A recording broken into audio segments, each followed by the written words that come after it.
অনেকের মনে এখন প্রশ্ন আসে যে আল্লাহ অবিচার করবেন না, এটা তো মানলাম, ন্যায় বিচার করলেও কেউ বাঁচবে না, এই আবার কেমন কথা? হ্যাঁ, কেউ যদি ন্যায় বিচার আল্লাহ পাক করে কারো উপরে, ওর জান্নাতে যাওয়া সম্ভব না। ব্যাখ্যা একটা হাদিস পেয়েছি, নবীজি বলেন বনি ইসরাইলের একজন লোক 1000 বছর ইবাদত করেছিল। ও মনে মনে ভাবছে আমি যা করেছি আমি জান্নাত পেয়ে বসে আছি। মনের এই ধারণা থেকে ঘুমিয়েছে, ঘুমের ভেতরে স্বপ্ন দেখছে কিয়ামত কায়েম হয়ে গেছে। আল্লাহ তাকে ডাক দিয়ে বলছে, বান্দা তোর উপর আমি খুশি আছি, জান্নাতে চলে যা। লোকটার মনের ভেতরে একটু অহংকার বাসা বেঁধেছে। এত কিছু করলাম, আমার সম্বর্ধনা দিল না, মারহাবা ওয়েলকাম কিছুই বলে না, শুধু বলছে বান্দা জান্নাতে চলে যা। একটা কথা হলো, আল্লাহ পাক মনের ভাষা বুঝতে পেরে ডাক দিয়ে বলে, ফেরেশতারা জাহান্নামের যেখানে গরম ওঠে ওই গারামা, ওই জায়গা থেকে ওরে একটু ঘোরা। ওই জায়গায় নিয়ে গেছে, পানির পিপাসায় কলিজা ফেটে যায়, বলে ফেরেশতারা একটু পানি দাও। ফেরেশতা বলছে এটা এমন জায়গা না যে ফ্রি পানি দেওয়া হয়, পানি যদি নিতে চাও 500 বছরের ইবাদত আমাদের দিয়ে দেওয়া লাগবে। বলে দিলাম। পানি খাওয়ার পরে প্রসাবের চাপ দিয়েছে, বলছে ভাই একটু ব্যবস্থা করো, জায়গা নেই, ব্যবস্থা করে দিতে পারি, বাকি 500 বছরের ওইটাও দেওয়া লাগবে। আমার জীবনই বাঁচে না, দিয়ে দিলাম।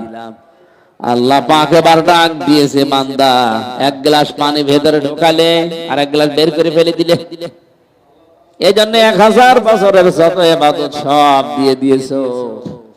একটা 1000 বছর দুনিয়ায় তোমার হায়াত ছিল, প্রতিদিন কত গ্লাস পানি পান করেছিলে, কিছুর হিসাব দেওয়া লাগবে না।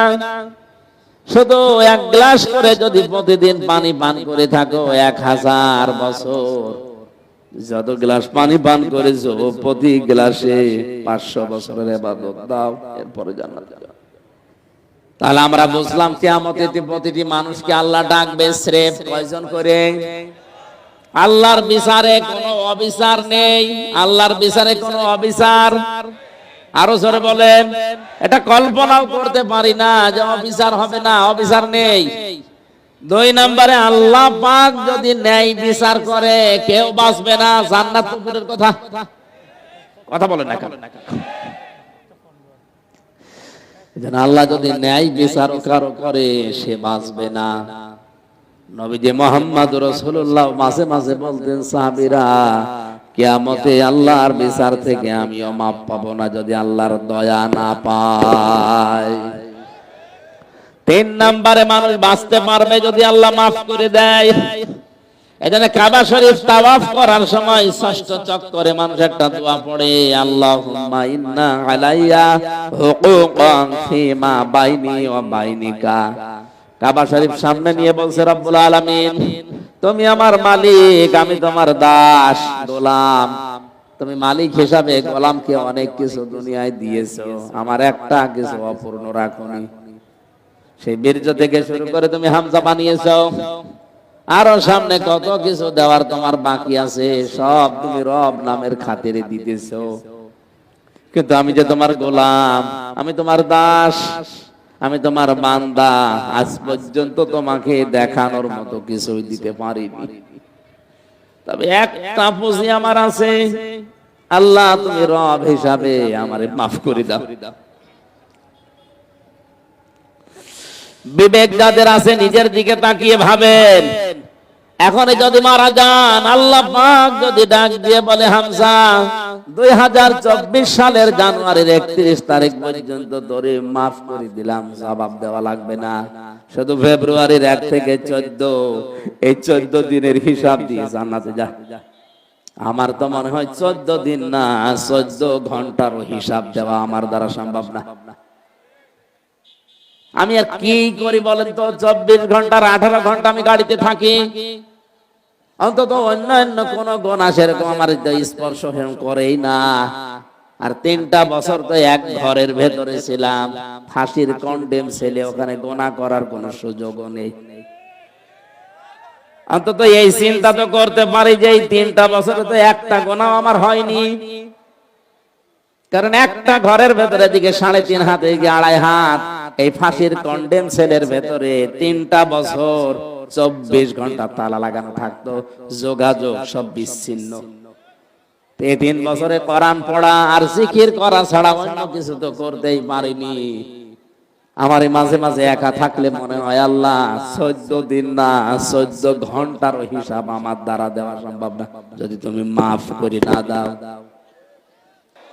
কিয়ামতে আল্লাহ বিচার ব্যবস্থা বসাবেন। এদের শিক্ষা হচ্ছে কিয়ামতে যখন আল্লাহ বিচার করার জন্য মানুষকে ডাকবেন, প্রতিটি মানুষকে ডাকবেন তার পীর সাহেবের সাথে। কয়েকদিন আগে কে যেন ঘোষণা দিয়েছে যে কিয়ামতে আমার বাবা দান, আমার দাদা জান, আমার এই পীর সাহেব লক্ষ লক্ষ মুরিদ নিয়ে কিয়ামতে উঠবে। কে বলেছে? এটা ডাহা মিথ্যা কথা। কোরআনে কারীম জানিয়েছে ওয়া কুল্লুহুম আতিহি ইয়াউমাল কিয়ামাতি ফারদা। সূরা মরিয়মের 95 নম্বর আয়াতে আছে প্রতিটি মানুষকে আল্লাহ কিয়ামতে তার সামনে দাঁড় করাবে, স্রেফ একা একা। কয়জন করি? বলেন বলেন। 5টা প্রশ্নের জবাব দেওয়া ছাড়া কেউ আল্লাহর সামনে থেকে সামনেও যেতে পারবে না, পেছনেও যেতে পারবে না, এক কদম আগাবে না, পেছাবে না, জায়গায় দাঁড়িয়ে থাকবে। এই অবস্থা আমাদের জীবনে আসবে না। এজন্য এই আয়াত শোনার দরকার নেই।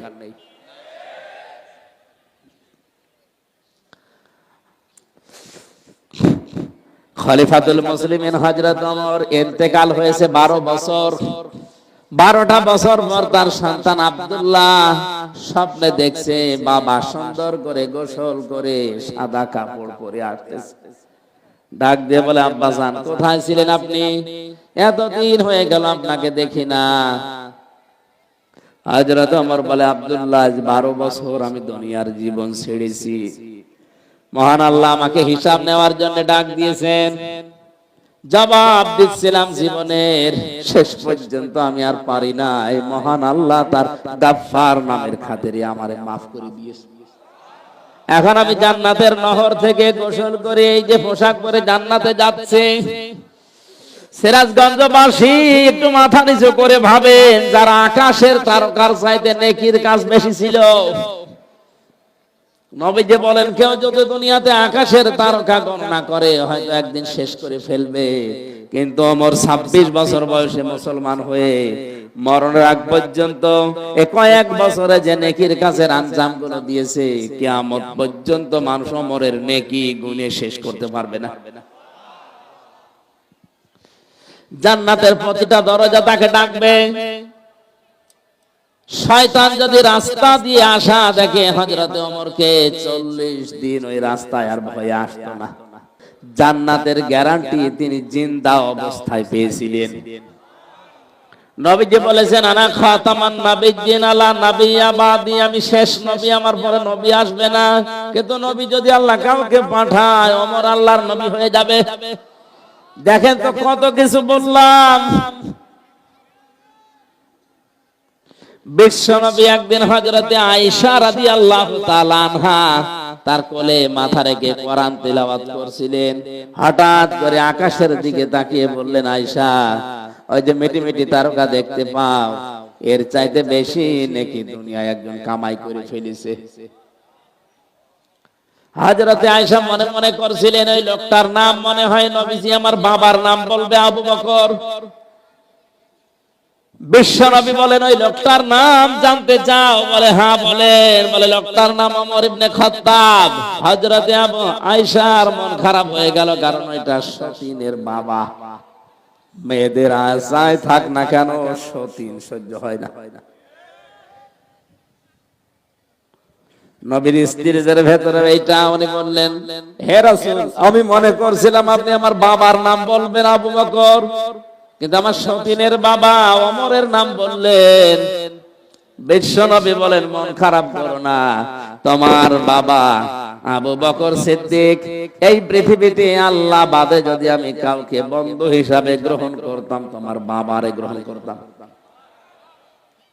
শুধু এতটুকুই তোমার বাবার পক্ষে না, সারা জীবন যা করে নেকি হয়েছে। তোমার বাবা আমাকে একটা রাত শুধু ওই হেরা গুহায় গাড়ে সরে যে পাহারা দিয়েছিল একটা রাত, ওই এক রাতের পাহারা আল্লাহর কাছে এত বেশি পছন্দ হয়েছে, অমর শুধু না তামাম দুনিয়ার মানুষের নেকি এক পাল্লায় দিলে ওই রাতের ওজন হবে না। আমি বোঝানোর বিষয় ছিল আমার এইটা।